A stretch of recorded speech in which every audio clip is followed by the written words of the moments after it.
अज्ञात व्यक्तीने पेट्रोल टाकून दुचाकी पेटवून दिल्याचा आरोप सपशेल खोटा। जब्बार खान गफार खान यांनी स्वतःच दुचाकी जाळून घेतल्याचा सीसीटीव्ही समोर। बुलढाण्याच्या संगम चौकात रात्री 11:30 वाजेच्या सुमारास एका दुचाकीला अचानक आग लागताना आढळून आले आणि एकच खळबळ उडाली। पोलीसही तात्काळ घटनास्थळी दाखल झाले। अग्निशामक दलाने या आगीवर नियंत्रण मिळवले।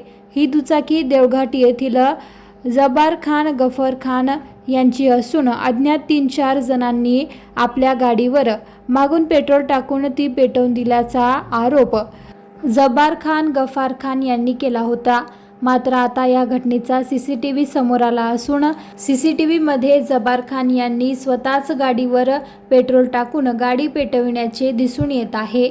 अज्ञात व्यक्तीने दुचाकी पेटविण्याचा दावा जब्बार खान यांनी का केला व कुठल्या कारणास्तव त्यांनी दुचाकी भर चौकात पेटवून दिली याचा पोलीस तपास करीत आहेत।